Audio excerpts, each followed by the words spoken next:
Rain hammered the cracked windshield like it held a grudge. Jack Miller eased his grip on the steering wheel and leaned forward, squinting past the sweep of the wipers. The heater in the old Ford pickup wheezed out air that smelled faintly of burnt dust and oil, just warm enough to fog the bottom edge of the glass. Outside I-75 was a stretched line of gray under a sky that looked like wet concrete, heavy and low. He checked the dashboard clock again. 7:17 a.m. 13 minutes until his interview at Hart Motors. His thumb tapped an anxious rhythm on the steering wheel. The motion was automatic, the way a smoker reached for a pack that was no longer there. He caught his reflection in the rearview mirror and tugged at his thrift store tie. It sat crooked against the collar of his only decent shirt, a pale blue one that still carried the faint smell of starch from the iron Lily had wrestled with the night before. He tried straightening the knot again. It still looked wrong.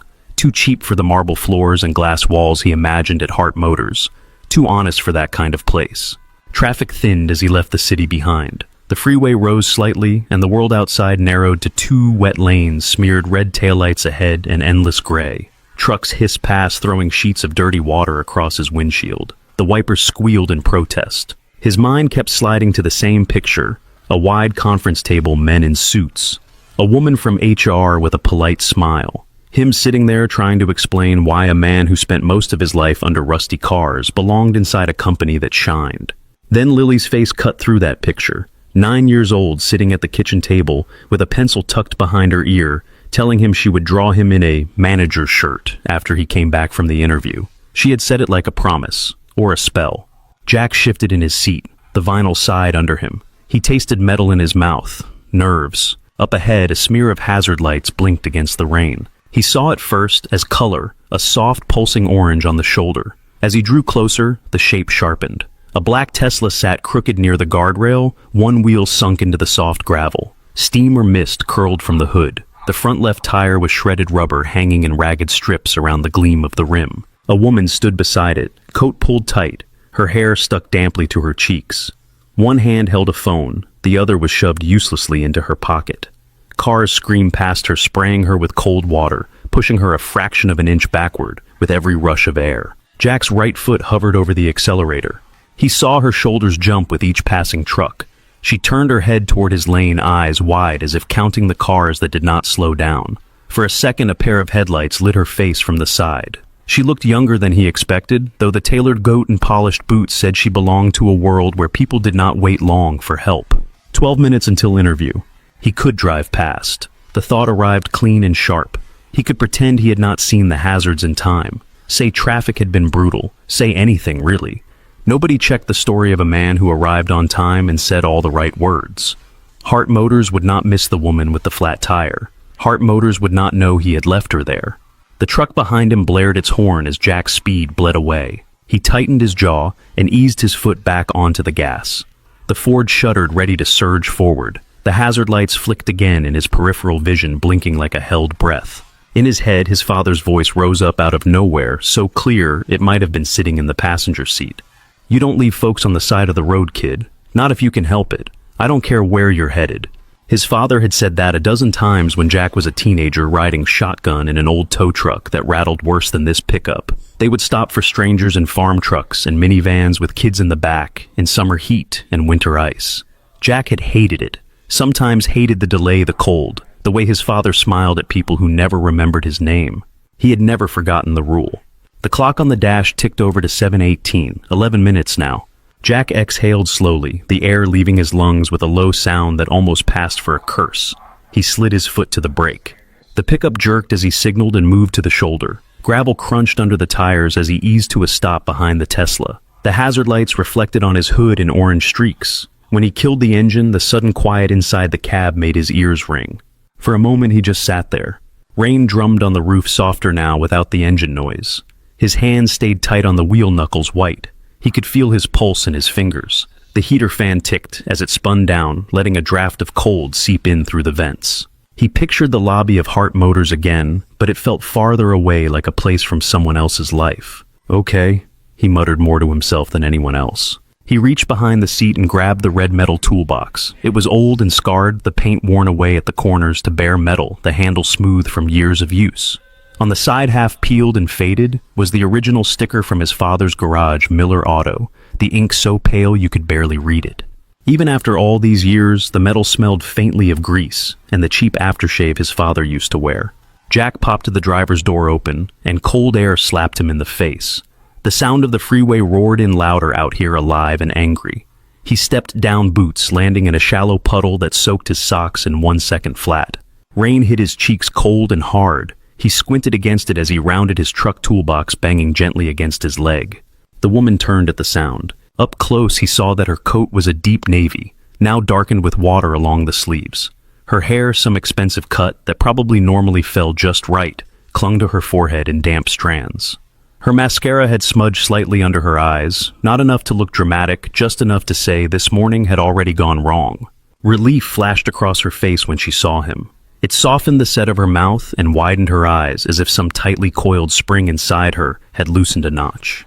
"Hi," she called over the sound of the rain and traffic. "I'm so sorry I tried calling roadside assistance. They said it would be at least 2 hours." Her voice carried that smoothness he associated with people who worked indoors, people who talked for a living. There was a hint of city in it, something polished under the frayed edges of panic. Jack gave a small nod, squinting down at the ruined tire. Rubber hung in strips from the rim, torn so badly it looked like someone had attacked it with a knife. "Looks like you hit something nasty," he said. "You got a spare?" She blinked, then seemed to remember herself. "Yes, in the back, I think. They said it came with one." She moved toward the trunk, shoes slipping a little in the wet gravel. Jack followed, setting the toolbox down with a familiar clank. His fingers were already cold, but they moved with practiced ease as he popped open the back and found the hidden compartment. The spare sat there, never touched. He lifted it out and set it beside the shredded tire. The rain had eased to a mist, but the air still bit at his ears and nose. Cars whipped by, sending gusts of wind across his back. "Name's Jack," he said as he knelt, reaching for the lug wrench. "Jack Miller."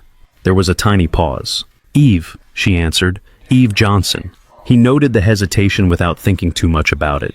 People often hesitated when they were scared on the side of a highway. Names did not always come first in a situation like that.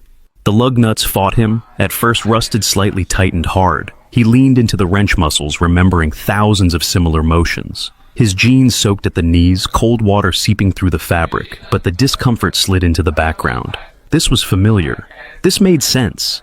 Metal weight leveraged the small, satisfying crack when a nut finally loosened. Somewhere behind the noise of traffic and rain, the clock on the dashboard of his truck kept counting.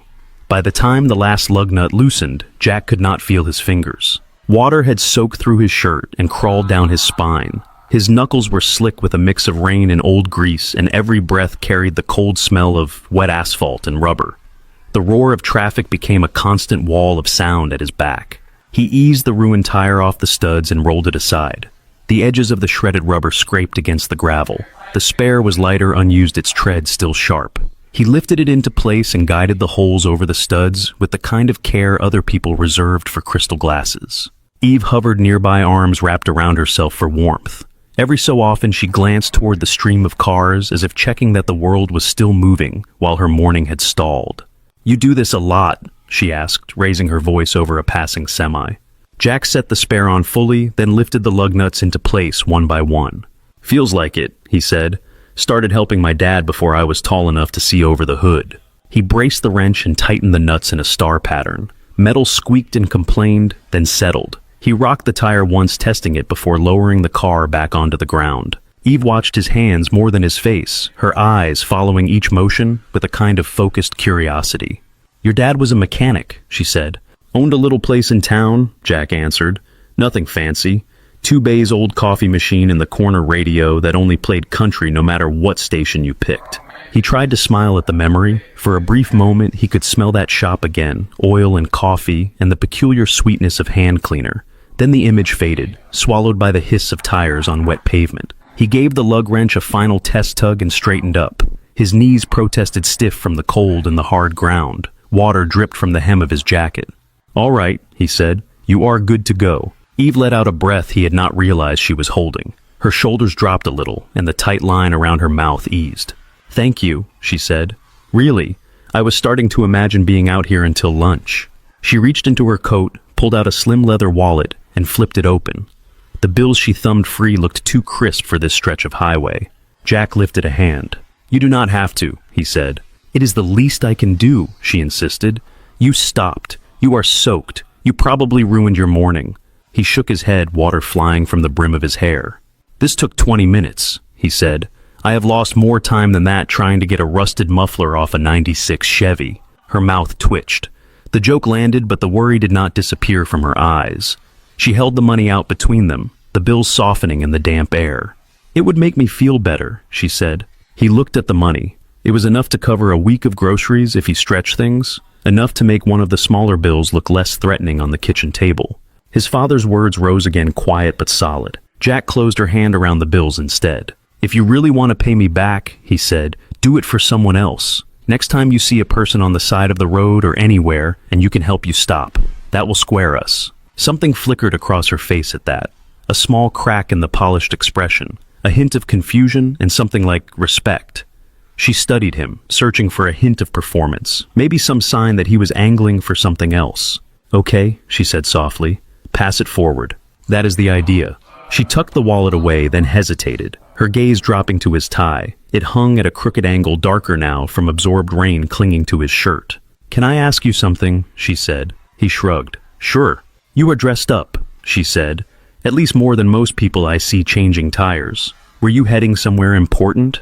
He glanced toward his truck. The dash clock glowed faintly through the window, the numbers blurred by raindrops. "Interview," he said. "Hart Motors, management position."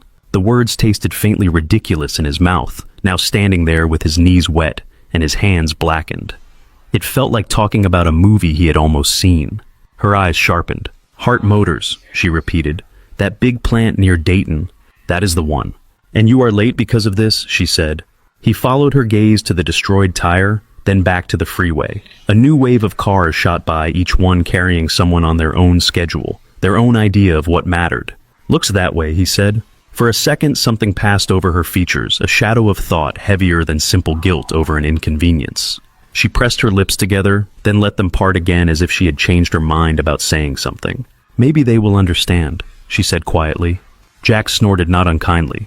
"Big companies are not exactly known for that," he said. He stepped back from the car and wiped his hands on an old rag from his pocket. The grease smeared more than it lifted. He would need to hit the sink hard when he got home if the plumbing cooperated. Eve opened the driver's door and slid behind the wheel. She rolled down the window halfway, the motor humming smoothly, the interior warm and almost absurdly clean. "Thank you, Jack," she said. "I owe you." "You do not," he said. "Just remember the next person stuck on the shoulder." She nodded slowly, as if committing it to memory. "When you get wherever you are going," she added, "I hope it goes your way." He did not trust his voice for a second, so he just tipped 2 fingers in a small salute and stepped back. The Tesla eased forward, then merged into traffic, its taillights shrinking in the rain. He watched until the car vanished in the blur of spray, then turned toward his truck. By the time he dropped into the driver's seat, the cold had worked its way through his clothes into his bones. He shoved the key into the ignition and twisted. The engine coughed twice before shaking the whole cab. The clock on the dash read 7:41. He sat there for a long moment, hands on the wheel staring at the glowing numbers. The interview had started at 7:30. They would be halfway through their list of questions by now, maybe already talking about the next candidate. He let out a slow breath, then put the truck in gear. On the drive back toward town, the rain began to thin. The sky stayed low and gray, but the drops softened into a mist that clung to the fields along the freeway. The billboard for Hart Motors slid by on his right, the company logo bright against the dull clouds. Beneath it, a smiling worker in a crisp uniform held a wrench that looked brand new. Jack glanced at the sign only once. He took the exit 2 miles earlier than planned, the one that led not to the industrial park, but toward the patchwork of small streets where the trailer park sat. The closer he got, the quieter the roads became. The roar of the freeway faded behind him, replaced by the occasional bark of a dog and the rattle of an old sedan crossing a pothole. The trailer park spread out on a slight rise, rows of metal homes in varying states of fatigue. Some had little porches built onto them, some had sagging steps, most had toys or bicycles scattered outside. A few stubborn flowers pushed up through the damp soil in plastic planters. He pulled up beside his own place, a pale unit with a patched section near the roof, and a small rectangle of yard he and Lily had tried to turn into a garden. In the muddy strip of earth, a few green shoots poked through, beaded with rain. Jack cut the engine. Silence rolled in heavy, broken only by the light patter of leftover drops from the trees overhead. He sat for another breath, then grabbed the toolbox and stepped out. Inside, the air was warmer, scented with cheap coffee and the faint sweetness of cereal. The television hummed quietly in the corner, some morning cartoon running on low volume. The whole place could have fit inside the lobby of Hart Motors 3 times over, but it held everything he had.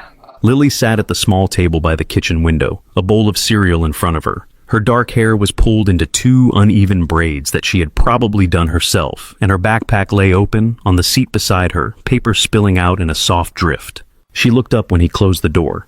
He saw the way her eyes scanned him. Wet jacket, tie askew, no folder in his hand, no new expression on his face. Her spoon paused halfway to her mouth. "Hey, kiddo," he said, draping his jacket over the back of a chair. "Hey," she echoed. She set the spoon down with a small clink. That sound felt louder than the television. "How did it go?" she asked. Her voice was careful light, like she was trying to make the question sound casual. Her eyes were not casual. They were steady and older than they should have been, watching his face for cracks. He pulled the tie loose and set it on the table. A wet spot from his jacket sleeve spread slowly across the cheap wood surface. He could say he impressed them. He could say they would call. He could build a little false bridge across the next few hours until she got distracted by school, by friends, by homework.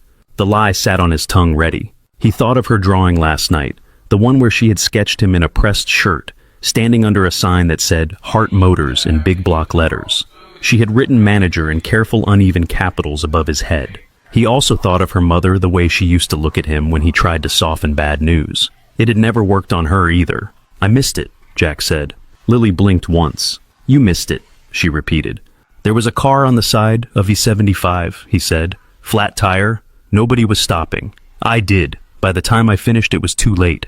He tried to keep his tone simple, matter of fact. No drama, just sequence. Lily looked at him for a long second. He saw the flicker of thoughts crossing her face, quick and layered. Worry, confusion, a tiny spark of something like, "Oh, of course. Mom always said you would give away your last dollar to some stranger with a broken car," she said at last. Guess she was right. She did not say it like an accusation. She said it like she was calling a familiar shape by its name. The tension across his shoulders loosened a fraction. He let out a breath he had not known he was holding. "You mad?" he asked quietly. She shrugged, the motion small. Her spoon made lazy circles in the milk. "I am sad you did not get to go," she said. "I know you wanted it." He swallowed. Something that might have been pride or guilt or both at once rose in his chest. "We will find something," he said. "We always do, right?" She nodded, and this time a real smile touched her mouth, quick and bright. "Yeah," she said. "We do." He walked to the counter and poured himself a mug of coffee, from the pot the liquid dark and a little burnt. He wrapped his hands around the cup, letting the heat sink into his skin. Behind him, the spoon began to clink against the bowl again, steady and calm. Rain ticked lightly against the small kitchen window. The gray light outside made the little bulb above the sink seem warmer by comparison, casting a soft circle of yellow over the chipped counter and the worn floor. For now the world had narrowed to this table, this room, the sound of his daughter finishing her breakfast. The next morning started with the smell of rubber and old coffee. Rusty's Auto and Tire sat on the edge of town, close enough to the freeway that you could hear trucks downshifting when the bay doors were open. The building was squat and square, with a faded sign that had once been a bold red but now leaned toward pink. Inside, the concrete floor was stained with oil in shapes that looked almost intentional, like someone had painted with spills instead of brushes. Jack lay on a creeper under a tired Honda, with a rattling exhaust, his shoulders just clear of the oily puddle beneath the engine. Country music crackled from a small radio on a shelf, the reception fading in and out every time someone walked past. The air in the shop tasted like metal and burned dust. The scent was so familiar that he hardly noticed it most days. It clung to his clothes, his hair, even his skin like a second layer he could never scrub off completely. "Hey, Miller, that muffler gonna fix itself," Rusty shouted from the office. Jack rolled out from under the car, one hand guiding the creeper, the other steadying the wrench. Rusty stood in the doorway, wiping his hands on a rag that had long since lost its original color. He was thick through the middle, with a beard that always seemed one day away from being trimmed. "It is getting there," Jack said. "You want to come show it who is boss?" Rusty snorted. "That is why I keep you around, so I do not have to crawl under these things and crack my back in half." He disappeared again, the bell over the office door jingling as he went in. Jack slid back under the Honda, the underside of the car filling his field of vision. He listened for the faint rattle as he tapped the pipe, trying to locate the worst of the trouble. His hands moved almost without conscious thought, fingers tracing along metal tightening clamps, checking hangers. Outside, a set of tires hissed on the wet driveway. The sound was different from the usual old sedans and pickup trucks that came through. Softer, less growl, more hum. He heard footsteps on the concrete, not the heavy, confident stomp of a guy who worked with tools. A different cadence, lighter, careful about the puddles. "Excuse me," a voice called. Jack rolled out, using his heel to push off the bumper. The shop lights cast a pale glow across the floor. He blinked against it as he focused on the figure standing just inside the bay. Eve Johnson stood there, in a knee-length blue dress, a light coat hanging open over it. Her hair was dry and smoothed back now, shining under the fluorescent tubes. She did not look like a woman who had been soaked to the skin on the side of the freeway. She looked like someone who belonged in clean spaces with controlled temperatures. In each hand, she held a paper cup, sleeves around them, printed with the logo of a downtown coffee shop Jack had only ever seen from the outside. For a quick second, his stomach tightened. Heart motors floated to the surface of his mind, then sank again. He pushed the thought aside. "You found the wrong kind of mechanic," he said, pushing himself to his feet and wiping his hands on a rag. "We usually only accept cars, not their owners." Eve smiled, the expression reaching her eyes this time. "I brought peace offerings," she said, lifting the cup slightly, "in case you are still regretting stopping yesterday." He shook his head, but the smell of the coffee drifted across the space between them. It was richer than the burnt pot in the corner of the shop, with a hint of something sweet underneath. "Regret does not go away with caffeine," he said, "but I will not say no to it." She walked carefully around a dark streak on the floor and handed him one of the cups. Her fingers brushed his for a brief instant. Her hand was warm. His felt rough, and he became distinctly aware of the oil that refused to leave the creases in his knuckles. He took a sip. The coffee was strong and smooth, slightly bitter, in a way that felt deliberate, not like the accident in the pot back at the trailer. "That is unfair," he said. "Now my coffee at home is ruined forever." She laughed, and the sound softened the hard edges of the shop for a moment. "I wanted to thank you properly," she said. "You already tried that," Jack said. "I remember a handful of cash." "And you turned it down," she replied. "So I had to get creative." They moved toward the open bay door, without really deciding to. Outside, the sky was clearer than the day before, patches of pale blue breaking through the cloud cover. The driveway still held small lakes where the rain had collected. Traffic rolled past the shop slower here, the sound of engines blending with the faint wind. "You missed your interview because of me," Eve said after a moment. "I kept thinking about that all day." "You did not make me stop," Jack answered. "I have been pulling over for people on the shoulder since I was 16. Habit is hard to break." "You could have kept driving," she said. "Yeah," he said, "I could have." He did not add anything. The highway, the flashing hazards, the sound of his father's voice in his head, all of it was still close enough that he did not trust himself to pull it apart out loud. Out of the corner of his eye, he saw her studying his profile, the lines at the corner of his mouth, the way his jaw set. "You really wanted that job?" she asked. "Wanted a shot at it," he said. "Heart Motors pays more than Rusty. Benefits would not hurt. I would not mind wearing clean shirts for a change." He glanced down at his work shirt. Oil stains had turned the original gray to a patchwork of darker shades. The name patch over his chest, stitched with JA in red thread, had frayed at the edges. "And if they offered it again," she said. He took another sip of coffee. It warmed his chest, spreading out from his stomach. "That is not how it works," he said. "They set a time. You show up, or you do not. They move on. Plenty of people more polished than me waiting for a shot." Eve did not argue, but she did not agree either. Her gaze drifted to the open toolbox near the wall sockets and wrenches laid out in a neat order that only made sense to the person who used them. "You fix things," she said. "That is what you do." "On a good day," he said. She was quiet for a beat. Sometimes places need more of that than they think, she said. It hung there between them, light on the surface, heavier underneath. Rusty stuck his head out of the office. "Miller, that Civic owner is getting antsy," he called. "Oh, you got company." His gaze slid to Eve's dress, the coffee cups, the shoes that had never seen a puddle of motor oil. His eyebrows went up. "I am keeping him from his work," Eve said. "I do that all the time," Rusty replied. "I am the boss it is in the job description." He gave Jack a look that said, "We will talk about this later," then retreated to the office again, the bell jingling. Eve turned back to Jack. "I should let you get back under cars," she said. "That is usually where I am happiest," he said. She hesitated, then nodded toward the street. "If, say, you got a call from Heart Motors," she said, her tone almost casual, "and they wanted to see you again, would you still be interested?" Jack blinked. "That is very specific for a hypothetical," he said. She smiled faintly. I spend my days with hypotheticals, she said. Humor me.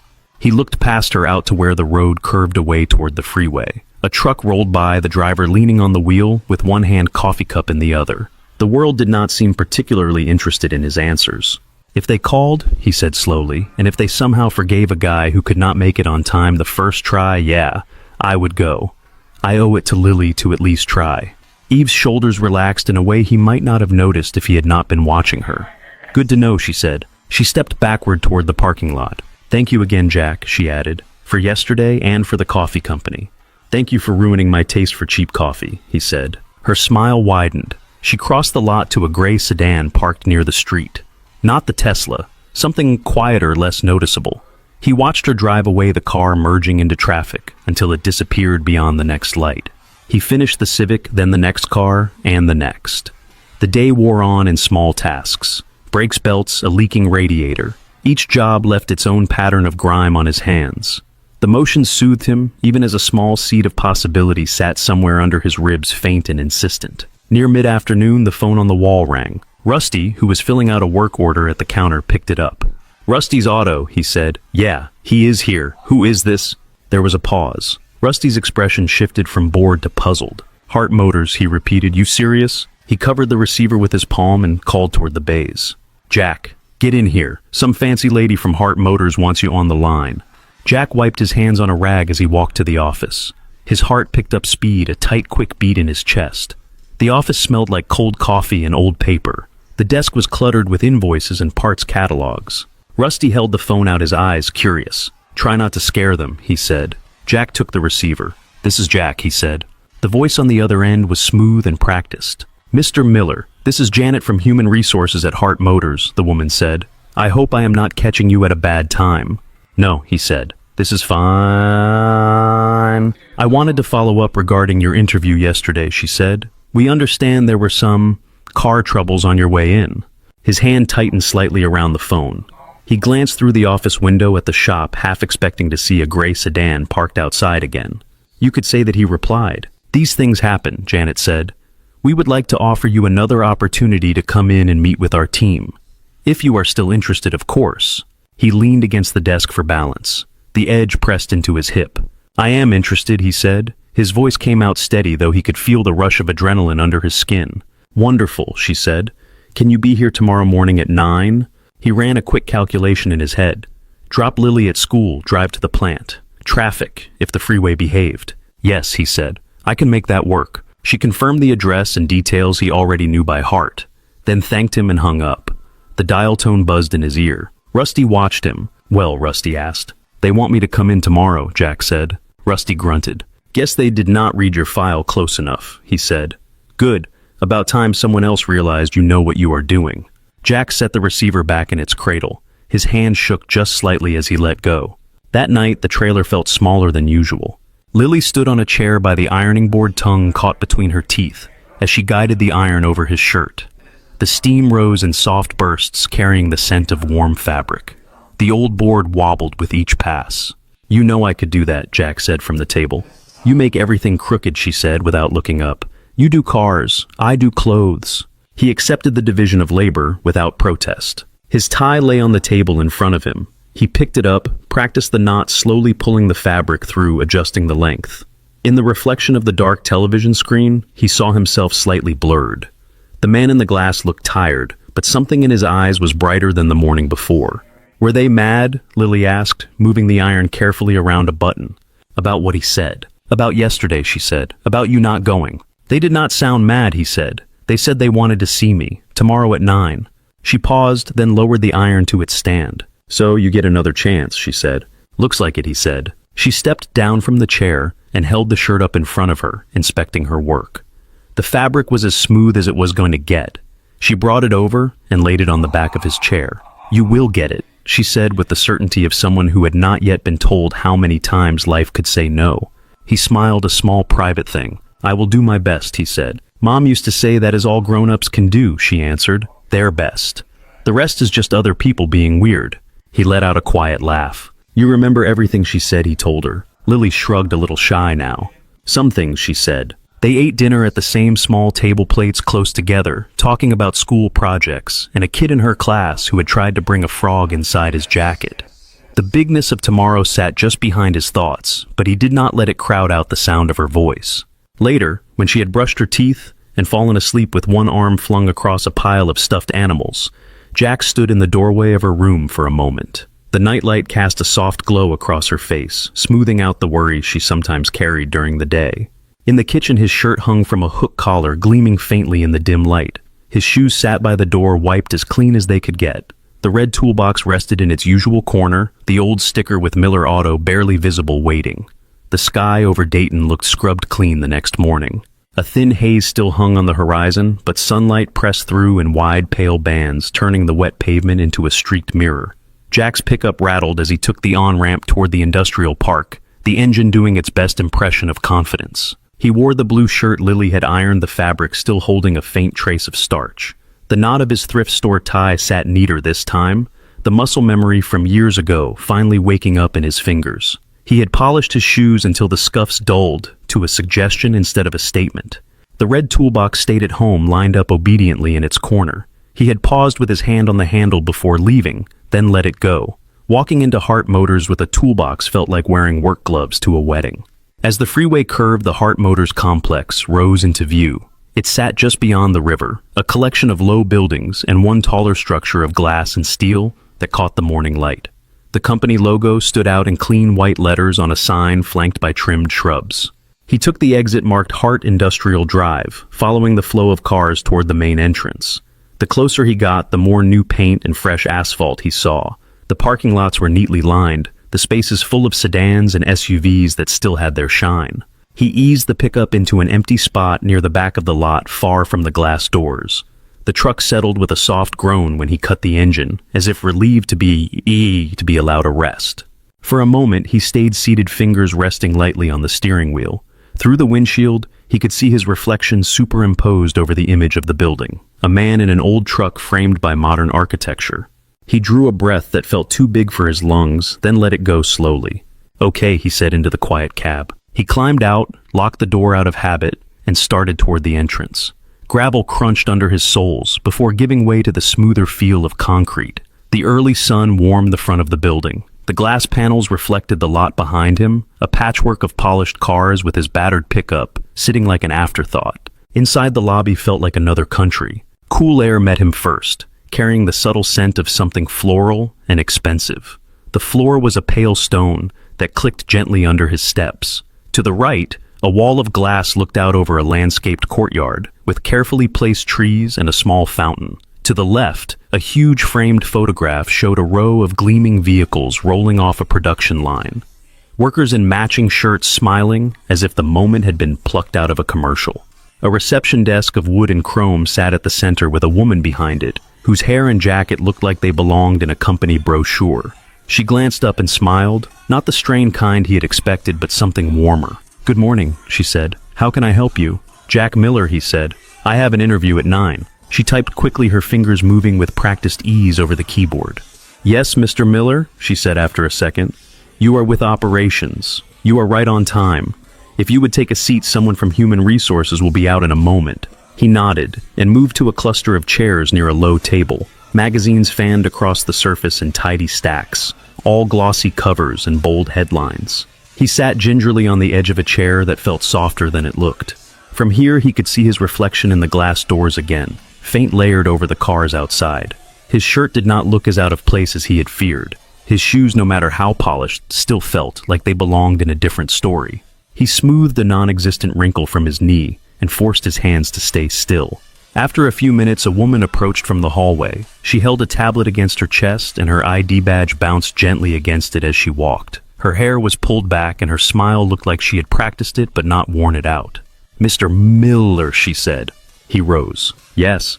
I am Janet from Human Resources," she said, offering her hand. "Nice to meet you." Her grip was firm but not testing. He could feel the slight contrast between her soft skin and the roughness of his palm, even though he had scrubbed until his knuckles reddened that morning.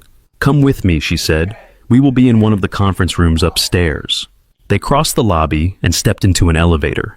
The doors closed with a smooth, quiet motion. Soft instrumental music filled the small space, the kind that was designed to sit in the background and never draw attention to itself. Janet glanced at her tablet.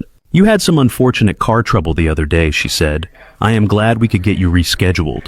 He thought of rain on his face shredded rubber and a woman named Eve holding out a wallet. "Me too," he said. The elevator opened onto a hallway lined with glass-walled rooms. Inside, people sat at tables, some alone with laptops, others in groups gesturing at charts and screens. The murmur of conversation and the occasional faint laugh floated through the glass as a low hum. Janet led him to a room near the end. On the glass wall beside the door, someone had printed Heart Conference B in neat letters. Inside, a long table sat beneath a row of recessed lights. A screen hung on one wall, blank for now.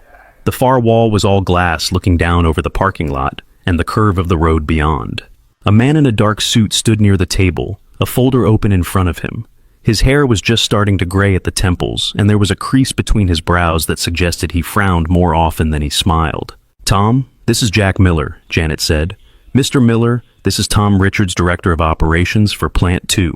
Tom reached out as Jack approached. "Jack," he said, "good to meet you." "Nice to meet you," Jack replied. Tom's handshake was firm and brief. His eyes, a light gray, scanned Jack, quickly taking in the tie, the shirt, the way he carried himself. It was not unfriendly, but it was evaluating. Jack became aware then of a third person in the room. She stood near the window, her back to them, looking out over the lot. The light from outside traced the line of her shoulders and the fabric of her suit jacket. Her hair, neatly styled, lay smooth against the collar. At the sound of his voice, she turned. For an instant, the world narrowed to the space between them. The rain-soaked coat was gone. The damp strands of hair stuck to her cheeks were replaced by a clean, controlled style. The smudged mascara had vanished, leaving sharp, clear eyes. The blue dress had become a dark suit that fit her like it had been made just for her. Eve Johnson, standing in a glass conference room high above the ground, looked like an entirely different woman, except for the eyes. Those were the same. Janet stepped slightly to the side. "Mr. Miller," she said, "this is Vivian Hart, our Chief Executive Officer." The name seemed to hang in the air for a second longer than the others. Jack had seen it before on the website, when he had looked up the company late at night. On a frame photo in the lobby, under a caption about leadership and legacy. Up close, the title sat on her shoulders like another piece of clothing, familiar to her but foreign to him. "Hello, Jack," Vivian said. Her voice was calmer than it had been on the shoulder of I-75, steadier, but he recognized the cadence. "Morning," he said. He was aware of his heart beating a little faster, the feel of his shirt collar suddenly tighter against his neck. Tom glanced between them, a flicker of curiosity crossing his face, then settling back into professional neutrality. "Shall we sit?" Tom said. They took seats around the table. Janet positioned herself slightly off to the side, tablet ready. Tom sat across from Jack, hands folded loosely in front of him. Vivian took a seat near the head of the table, angled towards them. From where Jack sat, he could see the parking lot through the glass wall behind her. His pickup was a small, dull spot among the rows of gleaming vehicles. Tom started with the expected questions: work history, time at Rusty's, the types of systems Jack had worked on before. Jack answered as plainly as he could, sticking to what he knew. He talked about diagnosing stubborn problems by ear, about tracking down intermittent faults that did not show up on a computer, about keeping old equipment running long enough to squeeze a few more years of usefulness out of it. Tom listened occasionally, jotting something down on a notepad. Janet typed notes on her tablet, her expression thoughtful. Vivian said little at first. When he glanced her way, he found her eyes on him, attentive, almost searching. There was no trace of highway panic in her gaze now, only a quiet intensity. After a while, Tom leaned back slightly. "Your references from Rusty's are strong," he said. "They speak very highly of your work ethic." "Rusty likes having someone else crawl under the cars," Jack said. "He might be biased." Tom smiled, the crease at his brow easing. "One thing we have to address," Tom continued, "is the missed interview on Monday." There it was. Jack felt his shoulders stiffen, then he made himself breathe out. He had known this was coming. There had not been another way through. He met Tom's eyes for a second, then looked directly at Vivian. "I saw a car on the side of I-75, he said. "Flat tire, bad position. Nobody stopping. I did. By the time I was done, I was late. That is why I did not show." Tom's gaze flickered toward Vivian, just a quick darting glance. Janet paused in her typing, then resumed. Vivian did not look away. "You chose to stop," she said, her voice even. "Yes," Jack said. "You knew it might cost you the interview," she said. "I knew it might," he answered. "I hoped it would not. but I am not great at driving away from someone stuck on the shoulder. There was a brief silence. The faint hum of the air conditioning filled it. Tom cleared his throat. From our side, it created some logistical issues, Tom said. Schedules, time, that sort of thing. We have people lined up for these slots. I understand, Jack said. If someone does not show you, assume they do not care enough to be here. His words sat there. Janet's lips pressed together for a moment, as if she recognized something in them. Vivian leaned forward slightly. Do you regret it? She asked. The question was simple, but something in the way she said it made it land differently. It was not just about the company's schedule. It was about the piece of him that had pulled over. He let the question hang for a beat. No, he said finally. I regret missing your time, and I regret making anybody here think I did not take this seriously. But I do not regret stopping. His tone stayed calm. He was not trying to impress them. He was just saying it out loud. Vivian's gaze stayed steady on his. Even knowing who was waiting on the other end, she asked. He gave a small, humorless smile. Back then I thought some HR person I had never met was waiting, he said. Now, I know it was the CEO.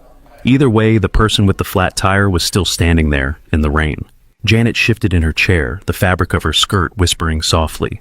You have every right to be frustrated with how information was handled, she said carefully.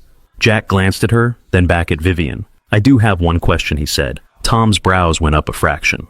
What is that? Vivian asked. He kept his voice level. If you were already on your way to Hart Motors, he said, and you knew I was headed there too, why give me a different name on the side of the road? The room went very quiet. Janet's fingers stilled on the tablet. Tom looked briefly uncomfortable, as if he had not expected the conversation to tilt this direction. Vivian did not look away. That is fair, she said. Her expression shifted, something in it softening at the edges. Janet cleared her throat. Perhaps we can take a short break, she suggested. Give everyone a moment. I can check on the next room schedule. Tom seemed relieved. Good idea, he said. He stood gathering his folder. Janet rose as well, already tapping something into her tablet. We will be right outside, she said. They stepped out into the hall, the glass door closing with a soft click behind them. The conference room felt larger once they were gone. The city lay stretched beyond the window, sunlight glinting off parked cars and the distant river. Inside, only the quiet hum of the ventilation and the faint ticking of the wall clock marked the passing moment. Jack sat on one side of the table. Vivian sat on the other, her hands resting lightly on the surface, fingers loosely interlaced. Vivian was the one who broke the silence. She drew in a slow breath, then let her hands separate on the table. The light from the window caught the thin gold band on her right ring finger, bright against her skin. You are right, she said. You deserve an answer. Her voice had lost the boardroom polish just a little. There was a rawness underneath, like metal that had been sanded but not buffed yet. When I took this job, she went on, everyone around me changed what they called me. People who had known me since I was a kid stopped using my first name. They started saying things like Ms. Hart and Madam Chair. They started telling me what I wanted to hear before I even knew what I thought. She met his eyes. Most of them want something she said. A promotion, a contract, a favor, a quote for a magazine. Some of them are very good at pretending they do not. It gets hard to tell the difference.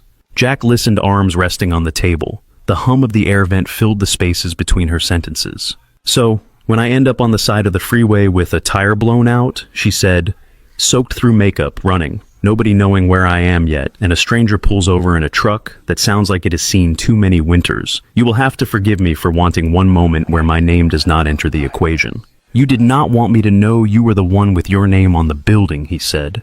I wanted to see what kind of person you were when you thought I was nobody, she said. Whether you would still get out of the truck, whether you would still hand back the money, whether the way you talked about your father was a story or something you actually live by.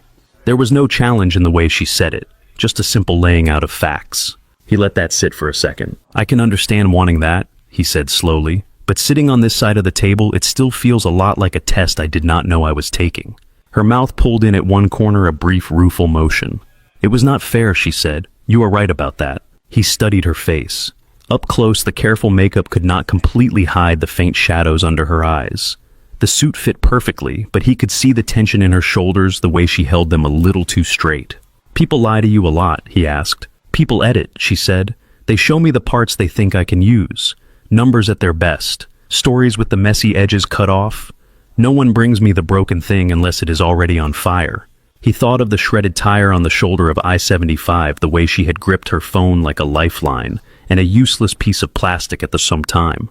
What about you? She asked.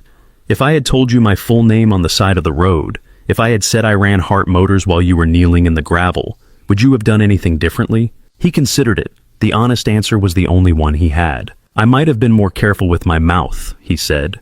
Maybe I would have tried to sound smarter, but I still would have changed the tire. A quiet breath left her, almost like a laugh she did not quite let out. Then at least I know that much, she said. He leaned back slightly in his chair. The tightness in his shoulders had not completely gone, but it was not the same kind of tension as before. What do you want from me, Ms. Hart? He asked. This time she did smile a small flash. Vivian is fine, she said, and what I want right now is to finish this conversation without ruining your chances of getting the job. Before he could respond, there was a quick knock on the glass door. Janet opened it a crack, her usual composure shaken. Behind her, the hallway buzzed, just a touch louder, like a current had run through the floor. Vivian, she said, not bothering with the title. I am sorry to interrupt, but you need to see this. It is Plant 2.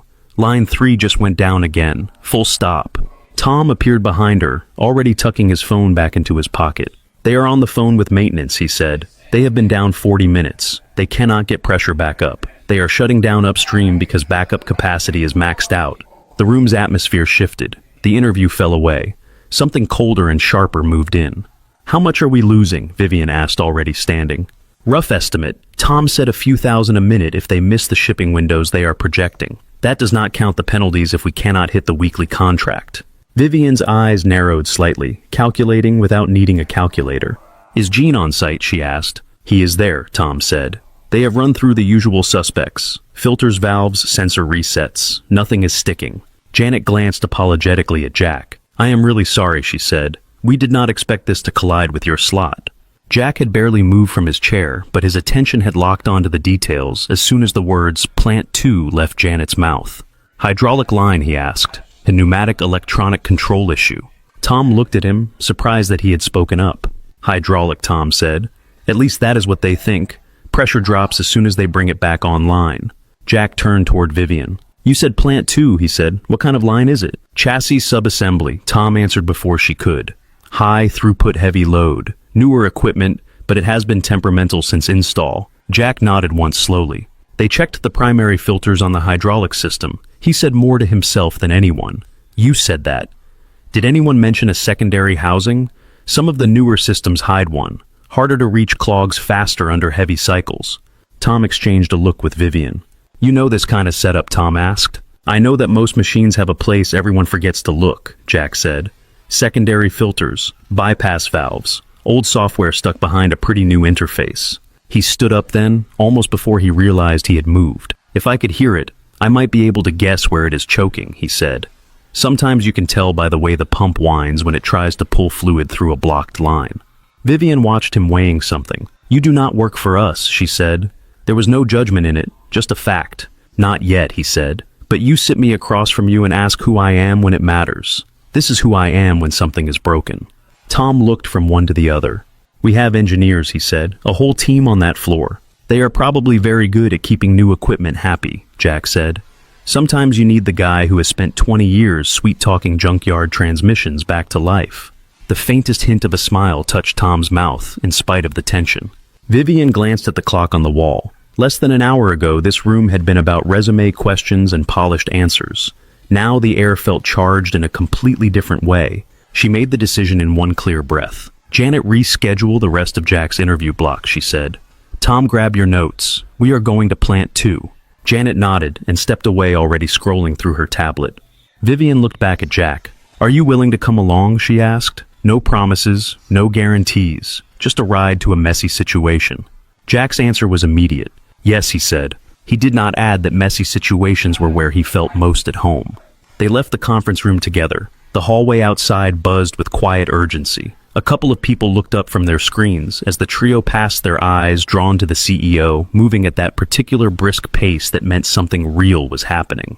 In the elevator, the polite instrumental music felt at odds with the sharp lines of Vivian's posture. She tapped a quick message on her phone, then lifted it to her ear. This is Hart, she said. Put me on speaker in the control room at Plant 2. There was a brief scramble on the other end. A click, then the hum of a larger space came through the line. Voices, machines, the echo of a high ceiling. Vivian, this is Gene, a man's voice said. We have line 3 down. We have replaced filters, checked valves, bled the system twice. Every time we bring it up, pressure drops off a cliff. How long since initial failure, she asked. 45 minutes, Jean said. We are about to start shutting adjacent lines, so we do not overload the mains. Jack listened, eyes on the elevator doors. He could picture the scene without being there. The cluster of managers, the flashing alarms, the way workers would be pretending not to stare while knowing exactly how bad the numbers were. Jean, he said before he could stop himself. Have you pulled any secondary filters on the hydraulic reservoir, or just the primaries? There was a pause on the line. Who is that? Jean asked. Jack Miller, Vivian said. He is with me. We have pulled the primaries, Jean said. There is no mention of secondary filters in the quick reference. Check the full spec, Jack said. Some manufacturers tuck a secondary housing behind a panel to keep things clean. It clogs first, especially if the line runs close to capacity a lot. Look for a smaller canister feeding the main bank. Another pause. The faint sound of shuffling paper and muffled voices came through. I see a reference, Jean said. Section 9 of the manual. I have never actually seen one on the floor. Pull it, Jack said. If it is darker than my truck's engine bay, you have your culprit. Vivian's eyes had shifted to him while he spoke. There was no condescension in her gaze now, only intent interest. We will have it apart in 5, Jean said. I will call back with what we find. The line clicked. The elevator doors slid open into the lobby. Outside, the sun had climbed higher, throwing sharper reflections off the glass. They crossed the tile at a quick walk. The receptionist glanced up as they passed and straightened a little in her chair. In the parking lot, Vivian headed not toward the front row of reserved executive spaces, but toward a dark blue sedan parked off to the side. Jack followed, feeling the difference between the cool interior of the building and the warming air outside. She unlocked the sedan and they both climbed in. The cabin smelled faintly of leather and the lingering trace of some light citrus scent. The dashboard lit up and the engine started with a quiet purr when she pressed the button. Vivian pulled out of the space with a smooth turn of the wheel. I thought CEOs drove flashier cars, Jack said, watching the lot recede in the side mirror. I used to, she said. Then I realized I saw more of the inside of the plant than the hood. They joined the line of traffic leaving the industrial park, then turned toward the highway. The tires hummed over the asphalt. Jack watched the road flow under them, the familiar markers sliding by this time from a different seat. For a while they did not speak. The quiet in the car was not empty, just full of thoughts they had not yet decided to share. His phone buzzed in his pocket. He fished it out. Unknown number. He answered. Jack Jean's voice came through louder now, with the plant noise a sharper backdrop. Secondary filter was black. Looked like tar. We are putting in a new one now. Prime the system before you bring it to full load, Jack said. Let it push the air out slow. We are on it, Jean said. Jack ended the call and slid the phone back into his pocket. Vivian's hands rested steady on the wheel, knuckles pale but not strained. So, she said, eyes on the road ahead, let us see what you can do on my home turf. Plant 2 sat low and wide on the edge of the river, a spread of metal and glass with trucks lined up at the loading bays. As they pulled into the lot, Jack could see the difference between this place and the glossy headquarters. The building here was built to work, not impress. Vivian parked near a side entrance marked Employees Only. The concrete here was stained in familiar patterns. Oil, mud, the faint white traces of salt left over from winters past. Inside, the air changed. The quiet of the sedan gave way to a layered sound that filled Jack's chest. Machinery hummed in the distance. Compressed air hissed on some cycle he could not yet place. Voices rose and fell muffled against the high ceiling. The hallway they entered was lined with safety posters and framed photographs of crews from past years. Men and women in matching shirts, some smiling wide, some stiff in front of the camera. The oldest of the photos had a younger man in them who looked enough like Vivian for Jack to recognize her father, even without the nameplate. Vivian swiped a badge at a door with a red stripe across it. A green light clicked on, and the lock released with a soft clack. The sound shifted again when they stepped into the main floor. The ceiling rose high above them, webs of conduit and pipes running along steel beams. Rows of lights glared down bright enough to flatten the color from the concrete. The air smelled like hot metal hydraulic fluid, and something faintly metallic that always hung in places like this, as if the machines breathed it out. Line 3 stood silent. A chain of stations stretched across the floor, conveyors' bare robotic arms frozen mid-arc. The red warning lights above the line pulsed steadily. Workers in gray Hart Motors shirts clustered nearby, Not idle exactly, but in a holding pattern, waiting for orders, waiting for the machine heartbeat to come back. Closer to the main drive assembly, a knot of supervisors and engineers stood around an open panel, clipboards and tablets in hand, hard hats pushed back on foreheads. A couple of them turned as Vivian approached, their expressions tightening, then flattening into neutrality. "Status," she said. Gene, a broad-shouldered man with oil streaked on his sleeve, stepped forward. His safety glasses were pushed up on his head, leaving a faint imprint on his hair. "Secondary filter housing was clogged solid," he said. "We swapped it, brought pressures back into nominal range. System looks good on paper, but each time we spool up to full load, we get a drop and an auto shutdown." He nodded toward a nearby screen. Green bars lined the display, then dipped sharply in a recorded trace. "Primaries are clean," he went on. "Checked all valves. Still hits a wall at operational speed." "And we are at how long down now?" Vivian asked. "Just over an hour," Gene said. "We are holding the rest of the line on standby. People are getting twitchy." She glanced at Tom. He had his tablet out, numbers streaming on the screen. "We can make up some of it on overtime if we are back up soon," Tom said, not sounding convinced. "If this drags, we start missing outbound slots." The crew had noticed Jack by then. He stood a step behind Vivian's safety goggles, now hanging around his neck. A visitor badge clipped crookedly to his shirt. His shoes were still too clean for this floor. His eyes were not. He stepped closer to the open panel. "Can I listen?" he asked. Gene looked at Vivian, eyebrows raised. "He gave you the secondary filter," Vivian said. "Let him listen." Gene stepped aside. There was a flicker of skepticism in his gaze, the kind that came naturally to a man who had spent decades with machines and did not trust anyone who showed up in a tie. "Run it up to where it quits," Jack said, "but bring it up slow, not just slamming to full speed." Gene signaled to an operator at a console. The man nodded, fingers dancing over the controls. The main pump motor whined to life. Jack crouched beside the housing, one hand resting lightly on the metal fingertips just touching the surface. Vibrations tickled his skin, faint at first, then stronger as pressure built. He closed his eyes for a second and listened.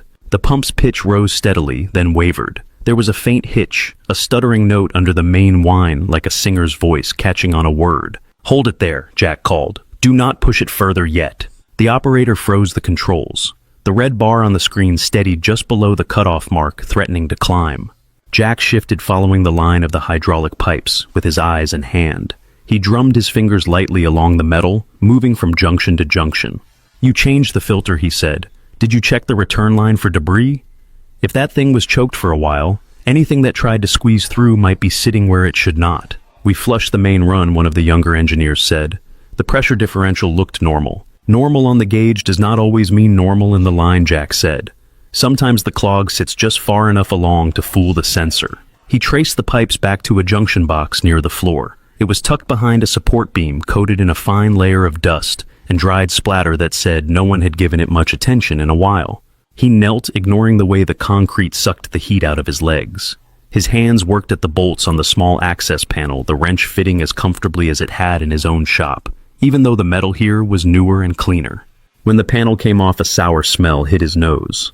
Old fluid, burned slightly. "Well," he said, "there is your ghost." A wad of dark, half-gelled sludge sat in the bend of the line, caught like a clot in an artery. It glistened in the harsh light, thick and stubborn. "Pressure reads fine until you try to make it dance," he said. "Then this junk says no." Gene leaned down, peering over his shoulder. "I will be damned," he muttered. A couple of the crew shifted closer, drawn in despite themselves. Even the skeptical young engineer had moved nearer, the doubt on his face now mixed with reluctant interest. "We can clear it," Gene said. "We should," Jack replied. They worked quickly. Gene barked for a tray absorbent pads, a fresh line section on standby. Jack's fingers were slick with fluid as he helped unseat the clogged piece. The sludge oozed out, hanging for a moment before dropping heavily into the tray with a wet sound. "Looks like my old coffee," Jack said. A few short laughs broke out around him, the tightness in the air easing a fraction. They replaced the fouled section, sealed it, bled the line. The smell of hydraulic fluid grew stronger, mixing with sweat and metal. "Try it again," Vivian said. Her voice cut through the murmur, steady. The operator nodded, eyes flicking from her to the screen. The pump started up. Jack went back to the housing, one hand on the metal. Again the pitch climbed. This time the wobble was less pronounced. The sound smoothed out, settling into a strong, sustained note. On the display, the pressure bar rose, dipped slightly at the old trouble point, then kept climbing. It moved into the target range and stayed. Red warning lights shifted to steady green. "Bring the line up," Tom said. Conveyors whirred to life in sections. Motors spun up. Robotic arms lifted and lowered in a test pattern, then began the programmed rhythm of real work. Car frames rolled forward, accepting parts moving down the line. The noise level on the plant floor rose. It was not chaotic. It was the controlled roar of a system returning to function like a heart, resuming a normal rhythm after a skipped beat. Around Jack, shoulders dropped. A few people clapped each other on the back. Someone let out a low whistle. Gene watched the screen for a full 30 seconds before allowing himself a nod. "Looks stable," he said. "We will keep an eye on temperature," but that did it. He turned to Jack. "You have not worked one of these systems before," he said. It came out as a statement. "Not this exact model," Jack said. "But a pump is a pump. It complains the same way when it cannot breathe." Gene snorted this time with respect. "Well, Miller," he said, "if you ever get tired of Rusty's, we could use another set of ears like that." Tom coughed softly. "That might be in the works," he said. Some of the workers around them had gone back to their posts, but not all. A couple of them looked at Jack with open curiosity now. He did not look like them, not exactly, but he did not look entirely like the people from upstairs either. Vivian stood a few paces back, watching the line run. From her angle, she could see both the machine and the man who had helped coax it back.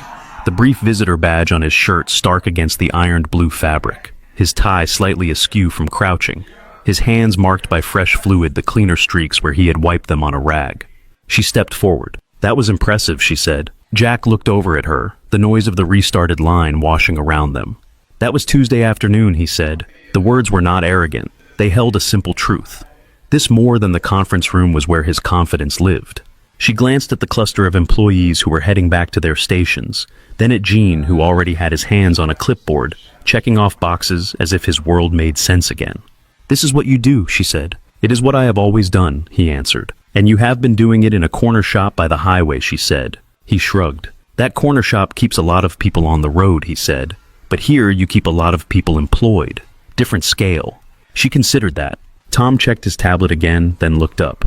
"We will need to adjust schedules," he said. "But if the line holds, we can recover most of the lost capacity. We might have to push second shift a bit." "Work it out," Vivian said. "Make sure they are compensated fairly for the extra time. I will stand behind it in the next meeting." Tom nodded, already thinking 3 steps ahead in production charts and staffing grids. Vivian turned back to Jack. "You walked into a problem you had not seen before and made it your business," she said. "You asked the right questions. You got down on the floor. That is the kind of thing my father talked about when he said he wanted this place run by people who knew what it felt like to have oil under their nails." Jack glanced at a nearby pillar. On it hung an old framed photograph. A younger version of the man from the lobby photo stood there, arms folded, sleeves rolled up, a line worker beside him, covered in grime and grinning. "Looks like he meant it," Jack said. "He did," she replied. She replied. She watched him for a moment more. "You want to go someplace quieter?" she asked. "Finish the conversation we started before the emergency alarm went off." He looked around the plant floor, at the now steadily moving line, at the faces of the workers, who had turned back to their stations, but still threw occasional glances their way. "Sure," he said, "long as you are not taking me somewhere with marble and fancy coffee this time." She let out a small breath that might have been a laugh.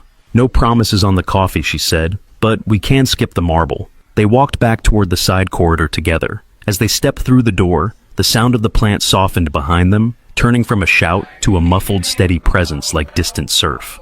In the hallway, the fluorescent lights hummed. Their footsteps echoed lightly on the polished concrete, 2 distinct rhythms falling into step. They ended up in a small meeting room off the main corridor, a space meant for quick huddles rather than presentations. The table was round instead of long, and the chairs were practical instead of sleek. A whiteboard covered one wall, half filled with notes from some earlier discussion about throughput and maintenance cycles. Someone had left a marker uncapped. It had dried in place. Vivian took a seat and folded her hands on the table. The energy that had carried her across the plant floor seemed to settle, condensing into something more contained. Jack sat across from her. He could still feel the faint hum of the machines through the floor, like a cat purring in another room. "So," he said, "did I just help myself out of a job by telling your people what to do?" Her mouth curved slightly at the corner. If Gene were the sort of person who felt threatened by someone spotting a problem he missed, he would not be running maintenance, she said. "And if I wanted a manager who never got his hands dirty, I would not have asked you to come to Plant 2 with me." He let that sink in. "Is that what this is about?" he asked. You looking for a manager, or looking for a guy you can drag into emergencies? Both, she said without hesitation. We have plenty of people who can read a report. We have fewer who can walk into a mess and see the shape of the solution without asking for a slide deck first. Her gaze met his squarely. Today was informative, she said. Not just because you helped to get my line back, but because it told me something about how you handle pressure. He shifted in his chair. Compliments made him feel more exposed than criticism sometimes. I was just doing what I know he said. Exactly, she replied. For a moment, they simply sat there. The room felt oddly quiet after the roar of the floor. The fluorescent light buzzed softly above them. I am not going to make you a formal offer in a break room, she said. I still have to talk to Tom and HR and a few other people who care about words and boxes. But I can tell you this. Today did not hurt you. That is good to hear, he said. I would like a chance to talk to you outside these walls, she went on. Not as CEO and candidate, but as two people who might end up tied to the same place for a while. He thought of the lobby, the glass conference room, the plant floor, the way people watched her, wherever she walked. He thought of how different she had looked, soaked in rain on the side of the freeway, and how both versions seemed to be true. Outside these walls, he repeated, You planning to show up at Rusty's with more coffee? Her eyes flickered almost amused. Rusty's looked like the sort of place where rumors grow faster than ivy, she said. Your home seems like a better option if you would be comfortable with that. The image of his trailer flashed in his mind. The tiny kitchen, the wobbly table, Lily's drawings taped to the wall, the garden patch scratching its way out of the dirt. You want to come to the park, he said. I want to see where you are coming from, she said. It is hard to judge what a change means for someone if you have never seen the starting point. He hesitated, then nodded once. Tomorrow morning, he said. Lily has school. You can catch both of us before the bus. Text me the address, she said, sliding a business card across the table. Her number was already written on the back, in blue ink, a small slant to the numbers that made them feel less like corporate contact information and more like something handed over in a different context. He slipped the card into his pocket. Deal, he said. They walked back toward the plant floor together, then split paths. She headed toward the cluster of offices that overlooked the line. He found his way to the side exit, the sounds of the factory fading behind him. When he climbed into her sedan earlier, he had felt like he was entering another world. Walking back across the lot toward his truck, he realized he was standing with one foot in each. The next morning dawned bright and sharp. The rain had rinsed the air clean. Sunlight caught on the edges of the trailers, turning the metal seams into thin lines of gold. The ground was still damp, and the small patch of garden outside Jack's place glistened. Tiny beads of water clung to the leaves of the tomato plants like clear insects. Inside, the smell of frying eggs mingled with the faint tang of dish soap. Jack stood at the stove in his t-shirt and jeans, flipping eggs in an old pan that had seen better days. Behind him, bread popped out of the toaster with a soft click. Lily sat at the table, her backpack already zipped and waiting by her feet. Her braids were somewhat straighter than usual, the result of his clumsy hands and her patient instructions. A pencil spun between her fingers as she worked through a math problem in a workbook. Do you think they have robots that do homework at Hart Motors? She asked without looking up. I hope not, he said. You would be out of a job. I am not getting paid, she pointed out. That is what you think, he said. You are getting paid in grilled cheese and bedtime stories. She considered this, then shrugged, conceding the point. There was a knock at the door. Not a heavy pounding, not the quick tap of a neighbor borrowing sugar. A measured 3-beat knock. New. Lily's eyes flicked up. Is that Mr. Carson again? She asked. I did not break his window this time. You only did that once, Jack said. He wiped his hands on a towel and went to the door. When he opened it, the sunlight outside made him squint for a second. Vivian stood on the small concrete step, a dark suit replacing yesterday's plant floor clothes. The heels of her shoes were narrow, not especially practical for the slightly uneven gravel path, but she stood steady. The early light picked up the faint copper threads in her hair. Behind her, the trailer park stretched out in rows. A few neighbors were out already smoking on steps or loading kids into cars. A couple of them had turned their heads to look. The sight of a woman dressed like she was heading to a courtroom instead of a factory drew attention. Good morning, she said. Jack stepped outside, easing the door mostly shut behind him, out of habit. You found it, he said. The directions were clear, she said. Big oak tree blue mailbox with a dent third trailer on the left. You should write directions for the Maps app. He glanced past her at the oak tree, its leaves moving gently in the breeze. Somebody had tied a faded red ribbon around one of the lower branches years ago. The ribbon was still there, bleached pink by the sun. Do you want to come in? He asked. If that is all right, she said. There was no assumption in her tone. He opened the door wider. The living room and kitchen were one space. Vivian took it in with a quick, efficient sweep of her eye. Ishsaz. The couch with the worn armrest where Jack always sat. The television that sometimes fuzzed out when the weather turned. The wall with Lily's drawings, a patchwork of crayon sons' houses, and more recently lumpy attempts at cars and machines. The table held 3 plates, 2 set with toast and eggs, 1 still empty. Smells good, she said. Cheap eggs make the best breakfast, Jack said. That is what Lily says. Lily is right, Lily said from the table. Jack glanced at his daughter. Lily, he said, this is Vivian. She works at Hart Motors. Vivian moved closer, stopping a respectful distance away. We have met, sort of, Vivian said. I am the lady with the flat tire. Lily's brows went up. Really, she said. Dad left a big fancy interview to fix your car. Lily, Jack said, a warning edge in his voice. Vivian lifted a hand slightly. It is all right, she said. He did. And I was very glad he did. Lily studied her a moment, then nodded as if checking off a box. You look different, she said. Less wet. Dry is my preferred look, Vivian said. That got a small smile from Lily. You want some breakfast, Lily asked. We have extra eggs. Dad always makes too many. Vivian glanced at Jack. I do not want to intrude, she said. You are already here, he said. Might as well feed you. She slipped off her jacket and draped it over the back of a chair before sitting down. The blouse beneath was simple and white. Without the jacket, she looked less like a portrait in a lobby and more like someone who might get caught in a grease stain if she was not careful. Jack added another plate to the table, sliding eggs and toast onto it. The 3 of them ate together. For a while, the only sounds were forks on plates and the ticking of the clock above the stove. So, Lily said between bites, are you Dad's boss now? Jack almost choked on his coffee. Vivian took a sip of hers, then set the cup down. Not yet, she said, but we are talking about it. Do you want to be? Lily asked Jack. He looked at his daughter. Her face was open earnest, but there was caution there too.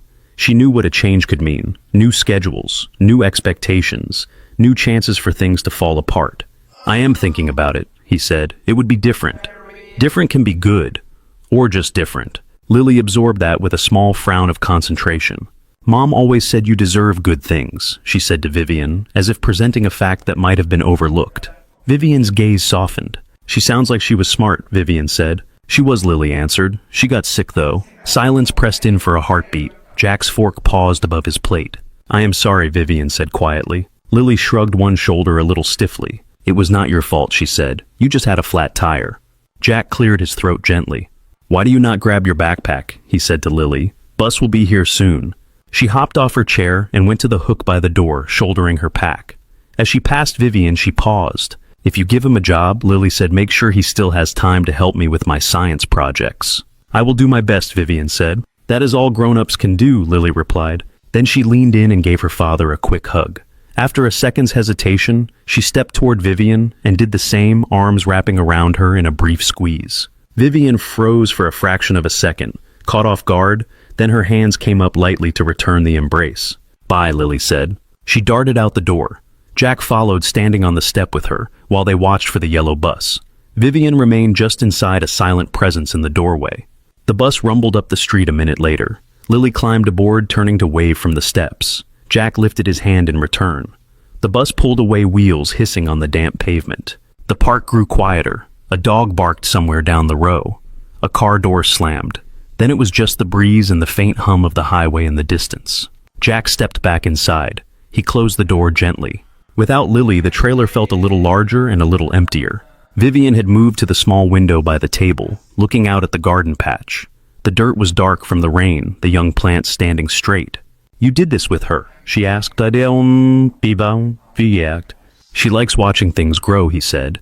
Says it makes the place look less temporary. Vivian nodded slowly. It feels honest, she said. Everything here does. He leaned against the edge of the counter, crossing his arms loosely. You did not come all the way out to the park to talk about my tomatoes, he said. No, she agreed. She turned from the window to face him fully. 3 months ago my father died, she said. He built Hart Motors from a 2-bay shop to the company you walked into yesterday. He used to say the company lived or died on the way it treated the people who clocked in every day, not the ones whose names were on the letterhead.